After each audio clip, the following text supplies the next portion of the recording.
obstacles, not physical obstacles, but policy obstacles that Hamas might throw up. So we're confident that the flow will continue. But as I've said before, we shouldn't comfort ourselves in thinking that every day it's going to be sort of a similar approach and a similar number and some sort of similar sense of ease here. Every day it has to be worked almost all over again. And you mentioned Secretary Blinken's comments earlier today, where he said that the post-war environment must include a Palestinian-led governance in Gaza unified with the West Bank under a Palestinian Authority. Is that the stated policy of the United States now, that Gaza and the West Bank need to be reunified under Palestinian Authority control?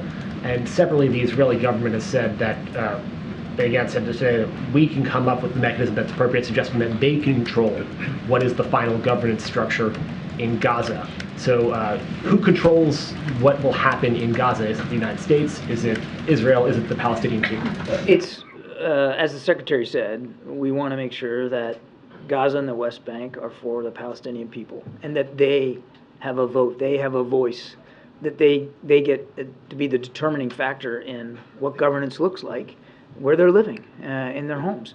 And that remains our policy, and will going forward. Now, what exactly does that governance structure look like, and when does it get put in place, and who are the players that are going to help adapt that? All that we're working out. Those are all the questions we're asking ourselves and the questions we're asking of our partners. I can't stand here today and tell you that this is exactly what the structure is going to be, but that is what we're trying to drive to, is a process to get answers to those questions. But it sounds like Secretary Blinken was saying that there was a final goal in mind, which was unified control of Gaza and the West Bank under the Palestinian Authority. Is that not U.S. policy? We believe that the Palestinians should be in charge of their future, and they should be the determining voice and factor in their future. Okay. Thanks, Karine. Thanks, Admiral. Can you confirm that the President and Prime Minister Netanyahu discussed a 3-day humanitarian pause when they spoke most recently? And if so, how are discussions on that going? No, I can't confirm those reports. I can confirm that in almost every conversation that we're having with the Israelis right now, we're talking about the benefit of humanitarian pauses. And again, you saw the G7 foreign ministers also unite around that idea. How are discussions on that going? We're continuing to have those discussions. I don't have an update for you. I would remind that there has already been a couple of small humanitarian pauses to allow people to get out, including a small number of hostages who have been released. So this is not a new idea, but it is something that we believe should be continue to be pursued.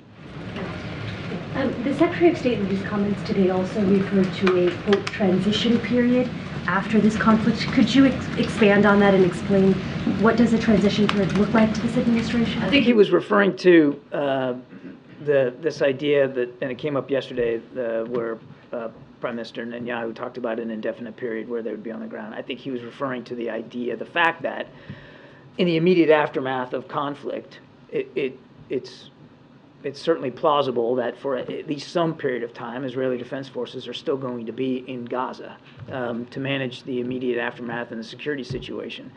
But that nothing's changed about our view that that shouldn't be the long-term solution, that it shouldn't be about an IDF reoccupation of Gaza as a long-term governance solution. One additional question. The UN Commissioner for Human Rights said today after visiting the Rafah border that, quote, he was witnessing the gates to a living nightmare. And he said that while Hamas, what it did on October 7th was a war crime, he also has concerns about the collective punishment of Palestinian civilians amounting to a war crime. What is the administration's response and suggestions, I guess, to what he is saying?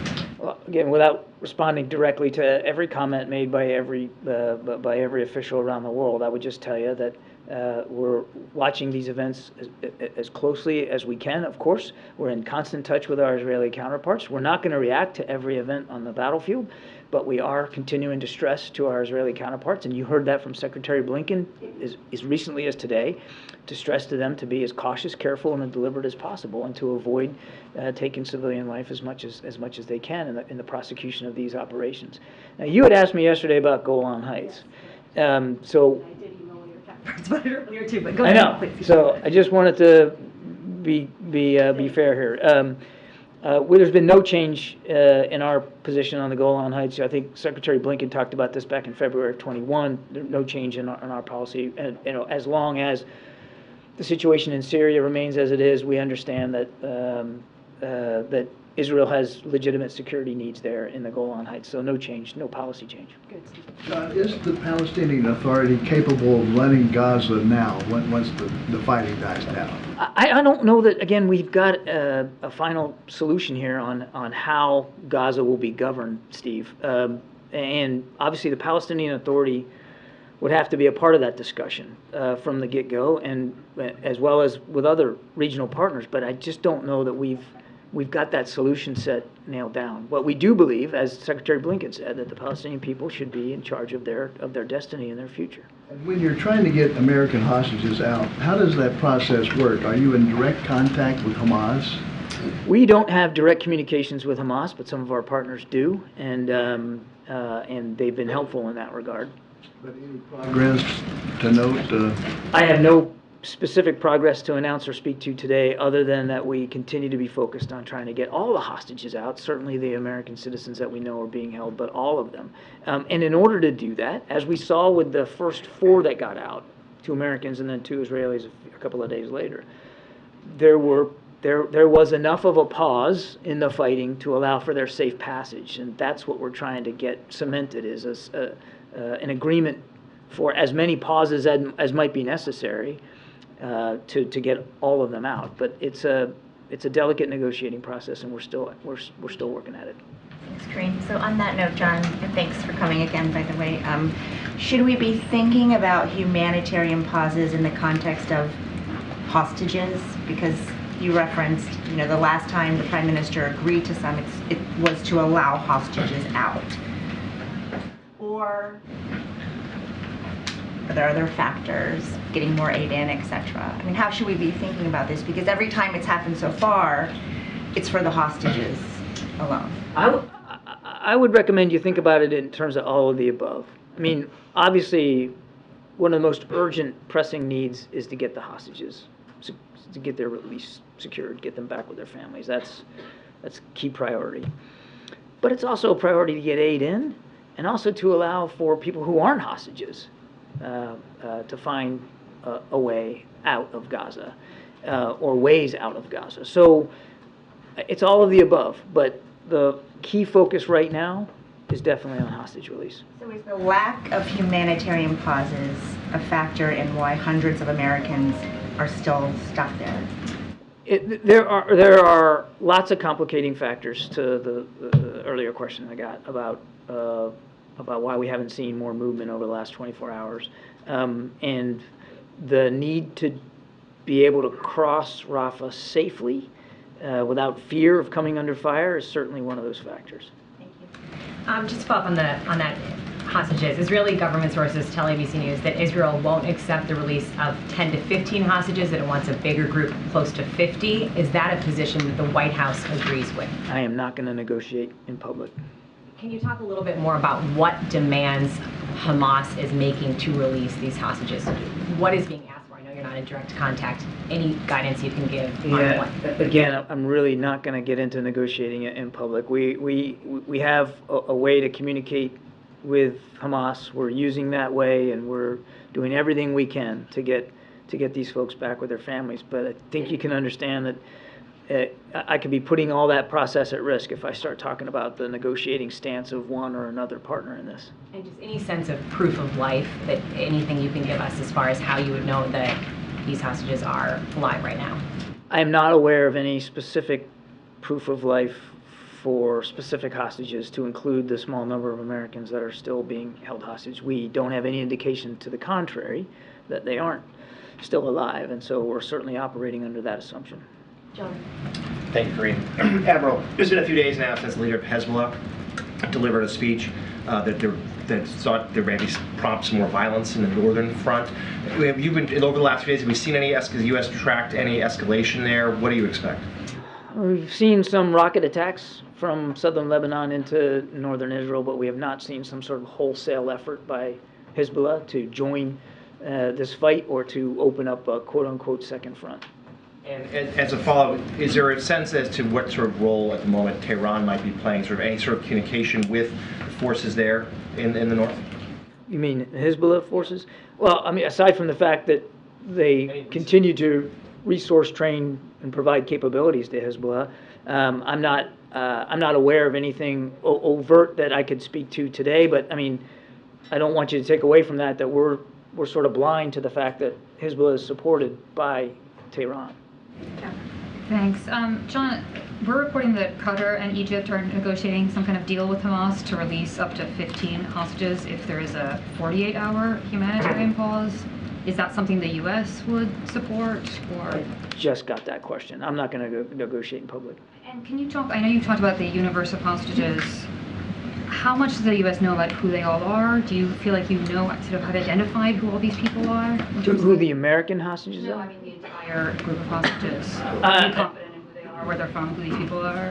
I don't know the degree to which that we in the United States here have perfect visibility on all the identities of all the hostages. That has been an effort that we've been working on with our Israeli counterparts. Certainly the Israelis are also working hard to make sure they know who's in that population. We have a good sense of the small number of Americans who they are, but out of privacy concerns, we're obviously not going to talk about that. How many pauses it would take to get everyone out? It would depend, honestly, on what's negotiated, how much in each pool, and over what period of time. So I can't give you an exact figure. What I can tell you is that we want to stay open to the idea that it might take, in fact, likely could take, more than one humanitarian pause to get them all out. Admiral, I know you can't get into details about the length of any humanitarian pause under negotiation, but logistically, how would that work for IDF forces that are already on the ground in Gaza? Would they stay camped out? Would they, the expectation of leave? I mean, how would that even work? Again, without getting into hypotheticals, and certainly not talking for another military, what we're talking about here is temporary, fixed in time, short duration, hours to days, depends on the need. And then also localized in terms of the map. So it would be an agreement that for a set period of time, in these grid coordinates, there would be a pause in the fighting. That doesn't mean that there won't be or couldn't be fighting outside that zone during that same period of time. So all of that has to get factored in, and I have no doubt that on the Israeli side, as they look at each proposal, they'll think about the impact, the potential impact, on their military operations on the ground or in the air. Thank you. I have a few questions on Ukraine. There's war going Few. on. How many is a few? I just take my pen out here. So there has been a dispute in recent days within the Ukrainian leadership whether the war has reached a stalemate. What's your assessment? And does the president still believe that Ukraine can win back its territory? Okay. I'm gonna have one more after. Okay. Is that okay with you? Oh, absolutely. Okay. It's okay. So obviously we're not going to, as I've said many times before, we're not going to characterize Ukrainian military operations. They can speak for this. President Zelensky talked about this on Sunday, that he does not believe that they are in a stalemate, but that is for him and his commanders to talk about. What I can tell you is that the front from the Donbass area all the way down towards Zaporizhia and beyond, I mean, remains an active front. And there is fighting along that front, all along that front. The Ukrainians will be the first to tell you that they aren't making and haven't made as much progress on this counteroffensive as they would like. And that's why we are so focused on making sure that we continue to provide security assistance to them so that they can make the most of the time they have left before the weather's really going to set in and make it harder for them to make any progress. And your question, does the president believe that they can? Absolutely, we believe that they can win back their territory. I think they've been underestimated since the beginning of this conflict. They're capable, they're strong, they're brave. They've got good command and control, and there's no doubt in our mind that they can continue to succeed. But the enemy gets a vote. Russia's planted tens of thousands of mines all along that front, making it harder for them to advance. And as I said, the weather's not going to be cooperating here for much longer. On security assistance for Ukraine, a group of Senate Republicans demand border security measures, including changes in asylum policies, as a condition for further aid for Ukraine. Is the president open to such changes? And how much funds do you still have available for Ukraine from the previous appropriations?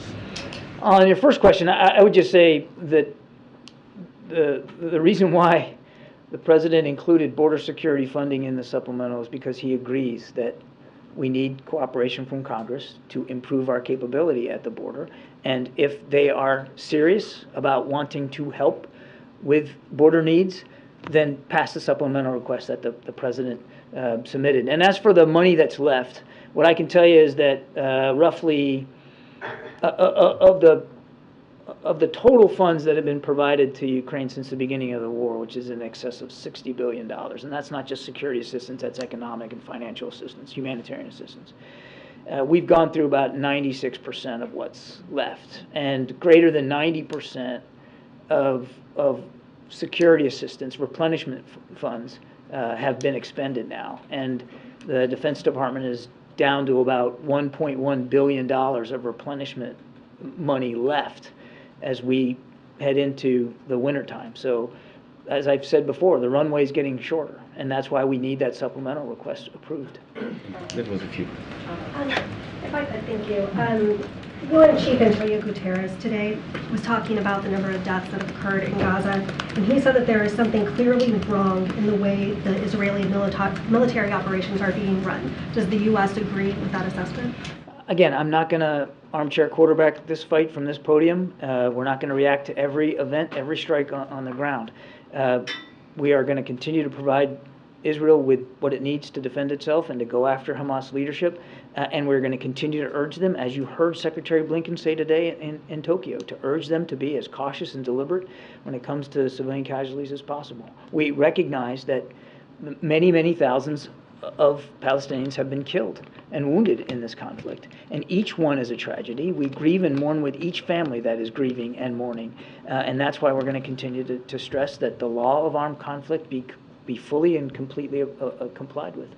And one thing that falls a little bit under your purview, something that the White House and campaign and the president's allies often say, is that one of his selling points is his leadership on the world stage, pointing to Ukraine, Israel, his ability to reinvigorate NATO. Yeah. But a CNN poll released just yesterday found that only 36% of registered voters believe Biden is an effective world leader, and that Trump, 48% believe he is. Were you surprised by that number, and where do you think the disconnect is? We're not focused on polls at the National Security Council. We're certainly not going to, it's not going to govern the kind of policies that we're developing, the options that we're providing to the Commander-in-Chief, or the way we're executing on those options. We're just not fixated on that. We're fixated on defending and protecting our national security interests around the globe. And again, without going into the litany that would take me probably an hour to get through, I can point to chapter and verse of things that this president has done on the world stage to advance those national security interests.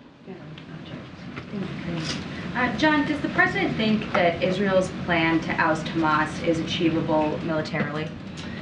The president believes, because he's seen it on our own, on the efforts to go after ISIS and after Al-Qaeda, that it is absolutely possible, through military and other means, to disrupt and degrade, if not decimate, a terrorist network's ability to resource itself, to plan, to operate and execute attacks. We're not going to, again, characterize or analyze publicly Israeli war plans. They should be the ones speaking to that. Right now, they are focused on putting pressure on Hamas leadership, specifically in Gaza City. And they are pursuing that through military means. And again, we're doing everything we can to help them. How important is the timeline to that belief that this is achievable? And the reason I ask is because of this polling that shows Americans are very deeply divided on Israel's counterattack. Only 36% said it's very important or extremely important to provide aid. 40% of Americans said the military response has gone too far, and among Democrats, that number is 58%. So is he at all concerned about backsliding in support for this mission among key constituencies of his base? As a leader who has been, deeply involved in the Middle East for much of his public life, he understands that there's a lot of complex history here, and he also understands that right now there's an awful lot of strong feelings on all sides about what's going on right now. He appreciates that, but he's not going to develop policy options here for the United States or administer our national security interests, again, according to polling data, which shifts and change. He's going to do it based on principles, based on a firm belief in Israel's right to exist as a nation and the Israeli people right to live in peace and security, as well as the Palestinians.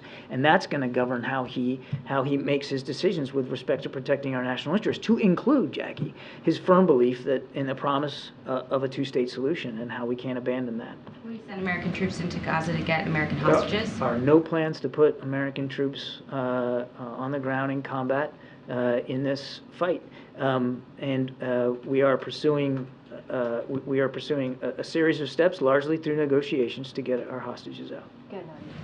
Thank you, Karine. John, do you think that Hamas, or do you believe that Hamas is holding all the hostages in Gaza, or do you think there is other groups like Islamic Jihad or maybe others, and do you use the same channel of communication via your partners to try to deal with them? We don't have a perfect picture about where everybody is, what condition they're in, or how they're being held. We cannot rule out the possibility that other groups than Hamas may have hostages that they're holding. Okay. And yesterday you said there is no red lines militarily for Israel, but is there any political red lines? I think the Secretary alluded to it today, Secretary Blinken, when he said that no transfer of Palestinians and no, in a way, allowing for a security buffer zone that will be on Palestinian land. Is this something that the administration will convey to the Israelis? And I'm sure we've seen the images of thousands, 15,000 actually, of women and children walking on foot with little belongings from northern Gaza to southern Gaza. Do you still believe this is not in breach of international law when an occupying power forces civilian population to move from place to place? Again, I appreciate the efforts to have us react in real time here to events, and I'm just not going to do that. But on the question about permanent displacement, that is not a new policy. Secretary Blinken was reiterating what we have said time and time again since this conflict began, that we do not support and won't support any kind of permanent displacement of Palestinians outside Gaza. Go ahead, Anita. Thank you. I'd like to take another stab at East Asia today, please. First of all, on Monday, as you know, President Biden is meeting Indonesia's president, and he's the leader of the second largest Muslim country in the world. What is his message to President Widodo, and why does the statement that the White House put out about this make no mention of the situation in Gaza when we know that President Widodo is going to a meeting of the Organization of Islamic Cooperation the day before, where that's going to be the main subject? I can't speak to the announcements, specifics of the announcements. I mean, if we listed every single topic that every single discussion the president has with every single foreign leader came up, I mean, there'd be no end to these announcements. I mean, I have no doubt that the situation in the Middle East will come up. I don't think you should read anything into the fact that it wasn't in the announcement. I wouldn't worry about that. Clearly, there's a lot on the plate to discuss with the president, and President Biden looks forward to that, particularly when it comes to the security, economic, and diplomatic challenges that remain in the Indo-Pacific. Quickly, can you just confirm, Japanese media is reporting that November 15th is the date of the Biden-Xi meeting. Can you confirm that and just preview that for us, please? No. And no.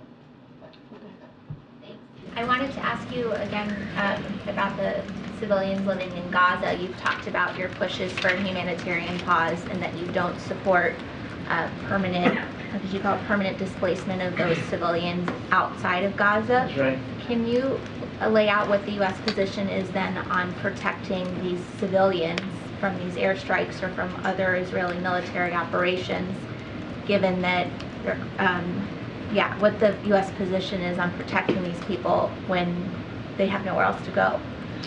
You're talking about the civilians that are moving to the south or are near the crossing, yes, with the caveat that we are not involved militarily in this conflict. Obviously, we continue to urge our Israeli counterparts not to take military action, strikes, that would put innocent civilians in greater harm's way, particularly, in all cases, but certainly particularly in those cases where these folks are doing exactly what they've been asked to do, which is move out of North Gaza and into South Gaza and to collect near the crossing as we continue to try to get folks out. So we've been very plain about our concerns over military action that could put those folks in greater harm's way.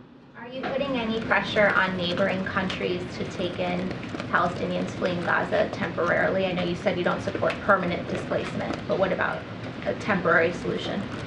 That's going to be up to those countries to decide whether they're, what their refugee policies are, and I'm not aware of any specific asks that we're making of other countries to take in a certain number.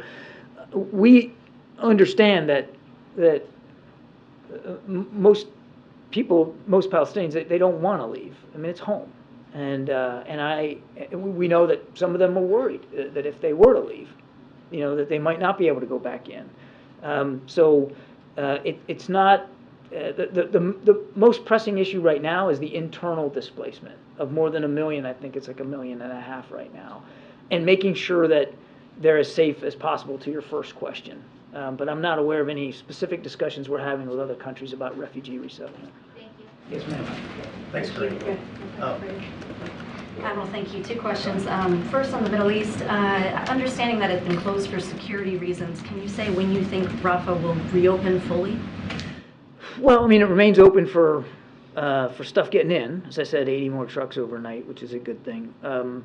And I wouldn't characterize it as closed, not in a permanent sense. It's just that we weren't able to make any progress over the last 24 in terms of people getting out. But that doesn't diminish our confidence that we'll be able to continue to get folks out over time. But every day, it's a series of negotiations. Every day, it's a series of discussions about process and procedure and vetting and all that. And, there's going to be some days where we're more successful than others. But we're not considering it permanently closed. Separately, sorry, on the DFC announcement of the $553 million investment in that port terminal in Colombo, I was wondering if you can put that into context as the U.S. tries efforts to kind of counter what you see as China's unsustainable infrastructure lending in the region. Can you talk about the strategy here and how that's working to kind of win over global South countries on that front? Well, so a couple of things. It's not about winning folks over. We're not telling people they can't enter into investment arrangements with the PRC. That said, the president has worked hard now over the last 2 years to advance what he calls the PGI, the Program for Global Investment and Infrastructure, which is providing in ever-increasing amounts investment opportunities for lower middle-income countries to seek more fair, more transparent, and quite frankly, more economically beneficial investment opportunities for their own infrastructure all around the world. And he has talked about that at some length. It is providing, we believe, it is providing them alternative funding to help their own economies and their own people, so that they don't have to rely on the quote-unquote, Belt and Road Initiative, which is pretty high interest and low results so far. Thank you. I wanted to go back to this idea of sort of the humanitarian pauses versus a ceasefire. I know you've talked a lot about how those are very different things. So in that context, would, say, a 72-hour humanitarian pause be different than a ceasefire? I guess my question is, how long are humanitarian pauses humanitarian pauses? Humanitarian pauses are as long as they need to be for accomplishing whatever the specific purpose is, whether it's hostages out or aid in or just getting people out. I mean, they have to be as long as they need to be. But just to be clear, to kind of reset here, when we talk about a ceasefire, when you use that term, when that term is applied, a general ceasefire, it connotes a cessation of hostilities for an indefinite period with the purpose of finding an end to the conflict. Usually when you get into a ceasefire, it's when you think you're at the end game and it's time to negotiate. Go to the table and brass tacks here, how are we going to end this war? And we don't support that at this time. A ceasefire right now benefits Hamas. It certainly also legitimizes what Hamas started on October 7th. It would give them a propaganda win. They see, look, now there's a ceasefire, and so we're going to be an equal party to this, and we have every right to continue to stay in governance in Gaza. And they don't, and they're not.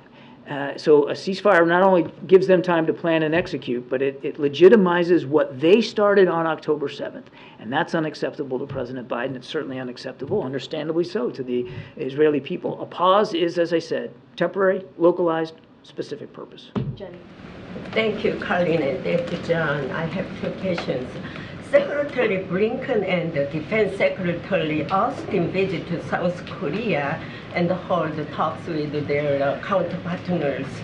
What role do you expect South Korea to play in the Middle East conflict? Secondly, currently the United States is focusing on the war in Ukraine and the Middle East war, Hamas and Israel wars. Does the United States have a strategic response plan in case of an emergency on the Korean Peninsula or Taiwan area?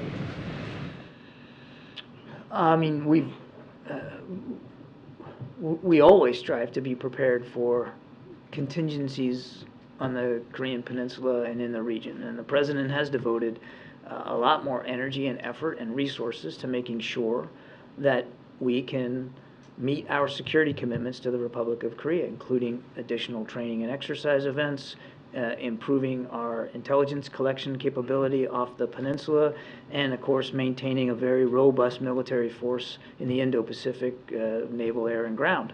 So, and we're in lockstep. You'll see this on hand as our defense and foreign ministers meet here shortly to make sure that that alliance remains ironclad. On your first question, I know, I remembered it. I actually remembered it this time. We're not going there hat in hand to ask South Korea to do something specific for the Middle East. Those are sovereign decisions. They have to decide for themselves if they feel there's a role for the South Korean people in that conflict. They have been terrific friends and partners and allies in the region, but even with the support to Ukraine as Ukraine battles for its independence. And again, those are decisions that the South Korean people, through their elected leadership, have to make. Thank you. We're going to wrap it up. Go ahead, John.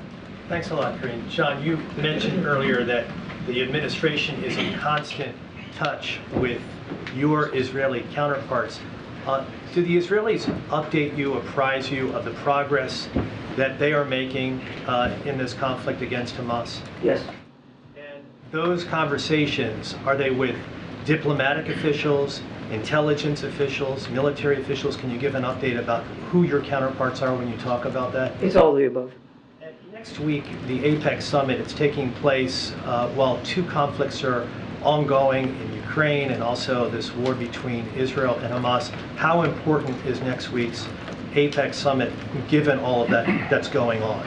I think it underscores how important these kinds of relationships are, these kinds of conversations are, particularly with our friends and partners in the Indo-Pacific. You can't. Yes, we're focused on what is going on in the Middle East and in Europe, but we have not and will not turn a blind eye to the security challenges that remain in the Indo-Pacific. And there's a lot of crossover because there are certain governments in the Indo-Pacific that are watching very closely how the United States manages support to Ukraine and support to Israel, and maybe divining certain lessons from that. So it's all the more important that we have this discussion in San Francisco. I'd like to circle back to Ukraine with all of the concern about what's going on in the Middle East. And again, as we just discussed in the Indo-Pacific, we also have some concern among the people who have left Ukraine, who are in the United States, worrying that perhaps it's become a forgotten war and that it's a lower priority. Are there any assurances from the administration that could assuage those concerns? Look at the supplemental request that the President submitted just a couple of weeks ago. big chunk of that, biggest chunk of that, is for Ukraine, for economic assistance, for security assistance, for replenishing our stocks. I think, you know, we've prioritized it appropriately, and obviously it's not something at all that we're walking away from, and in fact, quite the contrary. Mandeep, you have the last one. Thank you. Given that India has good relations with both Israel and Palestine, do you see any role for India in resolving the issue? Given that in the last few years, this administration has worked with India in working with other countries in the region, like I-2U2, the IMEC corridor. To the Quad? Yeah. No, but India is a key strategic partner, and I think you saw that on full display when Prime Minister Modi was here. But we'll leave it to the Indian government and the Prime Minister to decide what their stance is going to be on any particular crisis or contingency around the world, to include the Middle East. But they remain a key strategic partner, and we're dedicated to advancing that partnership every single day. Thank you. Appreciate it. Thank you so much. Thanks for coming back. All right. Okay, Zeke. Government is going to run out of money in 9 days. Can you update us on what the president is doing to stop that from happening? Does he plan to speak with the speaker, with congressional leadership, have them over here? So don't have any. We don't have any readout or potential calls on the president's outreach to members of Congress in the next upcoming days. What I can say is, and I'm sure you guys have reported this, is that the OMB director, Shalonda Young, is continuing to do outreach, and she is on the Hill to outreach to members of Congress today, and certainly laying out the urgency of making sure that our national security and domestic supplemental, which, as you know, is our emergency needs, are certainly met. As we know as well, there is bipartisan support for those supplemental asks that the president has made. And also, as you know, as the Admiral just mentioned, it includes Ukraine, Israel, and some critical humanitarian assistance. So we're continuing to have those conversations. They've been happening for some time now with the OMB, certainly director, and certainly the Office of Leg Affairs and other folks here in the White House. And we have made ourselves very, very clear how important it is to make sure that the government stays open, make sure that key vital programs that American people need continue to get funded. It is important. We should not be here again. Congress has to make sure they do their jobs. And so that's been very clear. This is something that they have to act on. This is something that they can avoid. And so we have been clear about that, and we'll certainly continue to make that clear to them. And then last night in a bipartisan vote, the House censured Congressman Rashid Tlaib. Does the president believe that was appropriate, that her comments justified that action? So I'm not going to speak to the actions that Congress takes. We've been very clear, and any other resolutions that include a censure, we've been very clear, whether it's a Republican or a Democrat, that is for certainly Congress to take action on, and that is their prerogative. We've been clear. You've heard from members of NSC, whether it is the Admiral or whether it is John Feiner who spoke to this, that when it comes to the phrase that was used from river to the sea, it is divisive, it is hurtful, to many find it hurtful, and also many find it anti-Semitic. And so obviously we categorically reject applying the term to this conflict. But I will more broadly say, and this is something that John Feiner said when he had his interview on Sunday on Face the Nation, we respect that there are strong feelings about the war in Gaza. And and there are legitimate public debates and concerns about how it is being fought. So we have expressed strong views ourselves in public and in private conversations with Israeli officials, as you heard the Admiral speak to, as you all aware about the importance of preventing civilian casualties for sure, for certain. But remember, Israel is defending itself from terrorists who committed a horrific act. That's what we saw on October 7th, as you all know, and who have taken about 240 people hostage, including American citizens. So not going to speak to the actions that Congress took, but certainly as it relates to that term, we've been very clear. We strongly disagree. Has anyone from the White House reached out to the Congresswoman, and given that she used a phrase that you just described as divisive and potentially anti-Semitic, Does the White House plan to have any engagement with her? Does the president's head of the Democratic Party? Is there a place in the Democratic Party for somebody who uses phrases like that? So we've been very clear. We just said we think that we strongly disagree in using that phrase. I mean, that is coming from here, from the White House, in a very public way. It's been said by many people at the White House. So we've been very, very clear about that. I don't have any conversations to read out to you with the Congresswoman. I just don't have anything from here at this time to read out. But look, we've been very clear, very, very clear about using how it is important to be mindful about the language that we use, especially in this time, and we'll continue to speak out to that. Thanks, Karine. What does the president think last night's election results say about his own chances for re-election, if anything? So not going to get into his re-election, obviously, from here, or anything that's related to 2024. You saw the president's statement yesterday about a particular, obviously, issue 1 in Ohio. You heard directly from the re-election campaign, so certainly I would refer you to the re-election campaign. But what I can say more broadly, and I think it's important to note here, and I said this a little bit at the top, of how what the American people made very clear. They spoke out loud and clear, and what we believe we saw across the country is that we saw the president's values and agenda win big across the country last night. And this is not just in 2023. We saw this in 2022. We saw this in 2020 as well. And Americans spoke loud and clear how we need to protect reproductive rights. Women should have we should have the freedom to make a decision on their own health care. That is important. We heard them speak very loudly against dangerous conspiracy theories that we've heard out there, right, which are incredibly dangerous, as I just said, and they rejected that. And look, you saw the American people continuing to say that they support the president's agenda. Because if you think about how Governor Beshear ran in Kentucky, he ran on the infrastructure, right? He ran on lowering costs for the American people. Those are parts of the agenda that the president has led on, whether it's the bipartisan infrastructure legislation, whether it's the Inflation Reduction Act, and making sure we're lowering costs for the American people.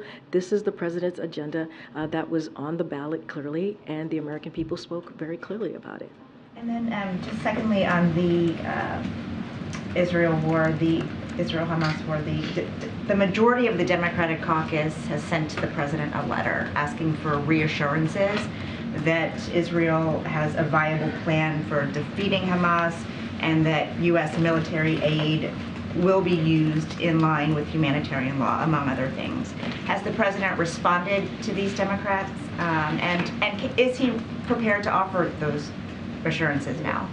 So look, I can't speak to any response to the letter. What I can say is, and this is something that Feiner actually spoke to as well, which is any country that receives arms and military aid from U.S. must use them consistent with international and humanitarian law, which is a standard part of our security assistance agreements. So obviously we have been in close communication with Israel throughout this conflict, urging them to do everything possible to avoid civilian casualties. You heard that from the Admiral just now. And even as Hamas uses civilians as human shields, and that's what we've been seeing. And so as we've seen events take place that concern us, we will continue to raise those directly with the government of Israel, and that will not stop. There is constant communication with them obviously from here with the Israeli government, and that's going to continue. Okay, thanks. Thanks, Karine. Does the White House believe that abortion is the defining political issue heading into 2024? So I'm not going to speak to, obviously I'm not going to speak to 2024, and on that, I'm just going to be very careful. I'm going to refer you to the campaign on that. But what I will say is that, again, the Americans were very clear last night. They spoke in a loud and definitive way, and they believe that politicians should not have a say in making decisions, especially women making decision on their reproductive health care. And that's what we've heard, and this president and this vice president is going to continue to support and be in strong support in making sure that women have the right to make their own decision and make sure that Roe v. Wade becomes the law of the land. You've heard that from the president over and over again. Obviously, he put out a statement to this last night. You mentioned the president's agenda. Were the victories last night, were they more to do with Democrats' agenda or the president himself? A large number of people in exit polls said that he should not run again. So look, if you look at, again, I'm going to go to Kentucky, because if you look at what Cameron did there, he spent $30 million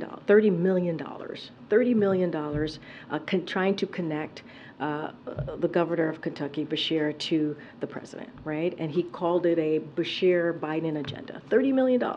That's what he did. And so obviously the president was injected into that conversation, into that election. And what did the people in Kentucky say? They rejected that $30 million. They rejected what the Republican nominee for governor in Kentucky tried to do. And not only that, as I mentioned just moments ago, Beshear ran on infrastructure. He ran on lowering costs. Those are the president's agenda. But the president didn't go out and campaign himself on that issue. But it is rare for a president. It is rare for a president to go to a state that has been coined by all of you, a deeply red state. That's what Kentucky is. And let's not forget, the president kicked off one of his first events that he kicked off this year was going to Kentucky and talking about a bipartisan obviously a bipartisan infrastructure, but going to a bridge that had bipartisan support. Governor Beshear was there. Mitch, I forgot his name, the Senate leader, Republican leader was there. And so you saw this bipartisan support for this bridge. It was really incredibly important. He literally kicked off this year going there. And so, look, it's very rare for a president to go again to a deeply red state. That is not something that, any president would do. And so, look, the president's agenda was certainly, we believe, on the ballot. This issue of abortion, right, which we know how extreme Republican electeds have been in putting out national ban. And what did the American people do? They rejected that. They rejected the extremism that we saw from them. They rejected the conspiracy theories that we saw from them. And the president is going to continue to do the work of the American people and push forth what the American people want us to do here, and is to make sure we deliver. Is the Biden-Xi meeting in San Francisco totally locked in? It's going to happen 100% certain? I don't have anything to confirm here and now. Obviously, you'll hear more from us in the upcoming days. I just don't have anything to confirm. And is he going to watch the Republican debate tonight and comment on it? I don't have anything on the president's schedule for this evening. Obviously, it's going to be on the airwaves tonight. I just don't have anything to share on what the president's schedule is going to be for this evening. How much of the election returns did he watch last night? Well, as you know, the president made some phone calls, right, to some of the folks who either, whether it was governor of Kentucky, who was obviously reelected, or some other Democrats who won last night, and so obviously he paid close attention to the results last night. I just don't have anything else. Okay. Senate Republicans have been pushing for immigration policy changes to be included in a supplemental in order to get that funding across. You heard this over and over in the hearing today with Alejandro Mayorkas. And there were some Democrats on that committee, like Chris Murphy and Schatz, who seemed open to discussing some policy changes to deal with this in a piecemeal approach. Is the White House willing to budge on this in order to get this money through? So look, on day one, the president put forward a comprehensive immigration plan, legislation for Congress to take a serious look at and to work with him on getting that done. We have a broken immigration system. It's been broken for decades now, and the president has done everything that he can on his own to try to figure out how do we deal with what's going on at the border. There is a plan out there. There is a piece of legislation out there from the first thing that he did on day one of his administration. And we put together, or we included the border security funding in the supplemental because we believe it is important to continue the funding that is needed to deal with this issue. And so if Republicans in Congress were serious and are truly, truly serious, they would look at what we presented. I'm not going to negotiate from here on what we would discuss or move forward with, but we've been doing this from day one. From day one, the multiple times that I have talked about border security and asking for Republicans to act, asking for Republicans to meet us in a way to have a real serious conversation on how to deal with the border, we don't see that. We just don't see that. Well, are there border policy concessions is it possible that could be part of this? Look, I'm not going to go, point by point on what Republicans are putting forward. Not going to negotiate from here, but we have been doing this since day one of this president's administration, day one, on trying to figure out how do we deal with the border security issue. And he did that by putting forward a piece of legislation that is comprehensive and that deals with immigration in a real way. And what we have seen over and over again is political stunts. And the president's heading to APAC next week, but then right around the corner is that government funding deadline. Is the White House considering any alterations to his schedule or plans? Could he potentially come back a little bit earlier? We don't have any changes to his schedule. Look, this is something that Congress can get done very easily. This is their job, right? Their job to keep the government open. It is up to them to get this done. They have to do their jobs. They have to do this work. They have to keep their commitment. There should not be a government shutdown. The president's going to continue to do the work for the American people, obviously focusing on foreign policy, focusing on national security next week, and that's what we're going to see in APEC. And really important to have those diplomatic conversations, and that's what you're going to see the president do. Go ahead, Jojo. Thanks, Karine. Can you give us a preview of the president's trip to Illinois? And also, I'm wondering, does the president believe that his decision to join auto workers on the picket line made any difference at all in settling this dispute between the workers and the auto companies? So let me get to tomorrow. So tomorrow, obviously, which is Thursday, President Biden is going to deliver remarks and meet with UAW auto workers, UAW President Shawn Fain, and Governor J.B. Pritzker in Belvidere, Illinois, to highlight his commitment to delivering for Illinois, his commitment for delivering for working families and creating good-paying union jobs, as well as UAW's historic agreement that includes bringing thousands of UAW jobs back to Belvidere and reopening a plant, which is incredibly important. The acting Labor Secretary Julie Su and Senior Advisor to the President Gene Sperling will join the President on his travel. When he is in Belvidere, Illinois, where he's going to mark the reopening of that assembly plant. This reopening will create thousands of jobs, highlight the President's commitment to rehiring and retooling the EV and EV battery jobs in the same communities where auto jobs have created good-paying union jobs for decades. And thanks to the contract that UAW was able to negotiate with the auto workers, the UAW auto workers will get more in wage increases in 4.5 years than they did over the past 22 years combined. I would, to answer your other question, look, this was collective bargaining. The president believes collective bargaining works, especially when all sides come together in good faith, and that's what you saw. And this is a victory for them. This is a victory for the men and women of the UAW, and it is something certainly that he supported, and we obviously were able to give support to the negotiations, but they did the negotiations. It was their negotiation to have, and certainly we are glad that it came to a place where UAW auto workers were able to get what they deserve. The Vice President was just outside. Oh, she left. Do you think you could invite her in here? Oh, okay. It feels like she's going to make a statement. We should be here. Okay, I was not aware of that. I was not aware. I was not aware. We have to talk to her office. Is she still out there? She just finished, but we'd love to ask her questions. Okay, all right. Well, would have to. Oh, Steve is coming back. Would have to ask what happened. I was not aware that was going to happen. About 30 seconds about the last night's elections. Okay. Okay. All right. I guess what's behind the decision to not have the president come out in the wake of the results? So look, You're going to see the president tomorrow. Just talked about Chicago. Now I see why people left and came back. Okay, that's good to know. Was not aware. Okay, so look, the president put out a statement on issue 1, Ohio issue 1.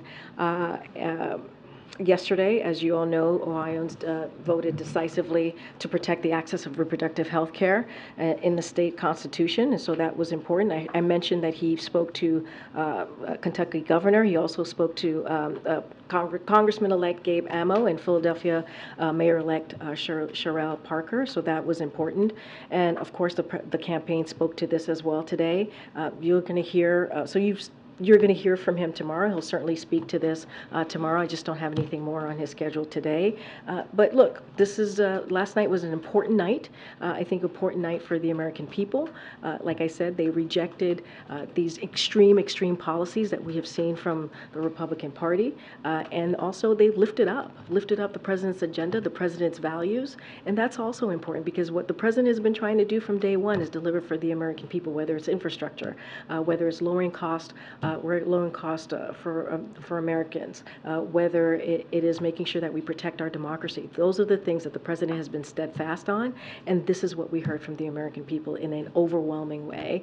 And also, let's not forget reproductive right that played a role in Ohio, in Kentucky, and Virginia. But then, given those wins, how do you explain the president's low approval rating and the disconnect there? And look, I spoke to this yesterday, and what I said is you have to take these polls with a grain of salt, right? And I talked about 2020, right, and what we saw in 2020 and what was being reported then, and what we saw is a president that was able to bring an incredibly strong, diverse coalition to win in 2020. We saw the same thing in 2022. Back in October, or in 2022, we kept on hearing about a red wave that didn't materialize. Again, just going into this election, right? And so, look, we don't put much stock in polls. The president's going to focus on delivering for the American people. He has an agenda that is incredibly popular, and that matters.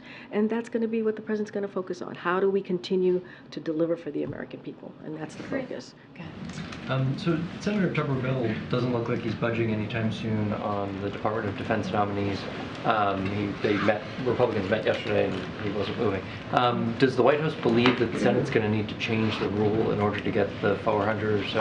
I'm not going to get into the rule changing of the Senate. That is their decision to make. We've been very clear about what Tuberville holds due to our national security, the threat that it has to our national security, and it's risky. It's a risk to our military readiness. It's hurting our military families, and certainly we strongly disapprove of this. And we've been very loud and very clear about our thoughts on what he's doing here. And so we are glad to see Senate Republicans speak up and also be vocal about this.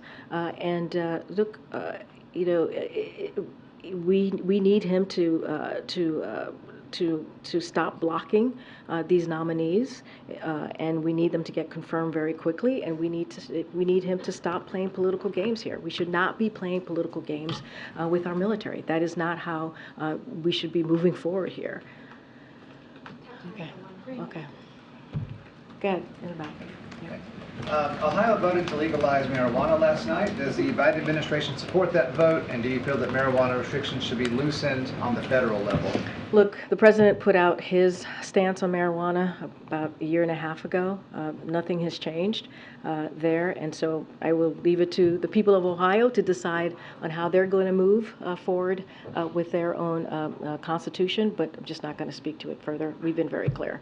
And something that's just breaking right now, the House Oversight Committee has issued subpoenas for Hunter Biden, James Biden, and Biden family business associate Rob Walker. Do you have a comment on that? So look, as you just mentioned, it's just breaking, so I don't have this information in front of me. I'm just hearing from you. Certainly, I would refer you to any of the personal representatives on this, on your question. But I will have to say something that I've said many times. This is an investigation that has been going on for a year now and has turned up zero evidence of wrongdoing by the president because there is none. But Republicans continue to double down on a baseless smear campaign against the president and his family.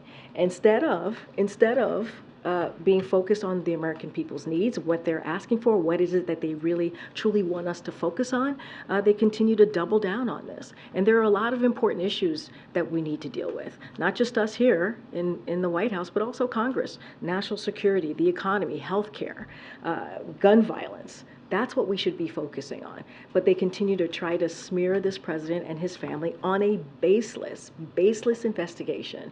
And so anything else further, certainly I would refer you to the personal representatives on it. All right, thanks everybody. Should they comply with it? Should they comply with it? Thank you.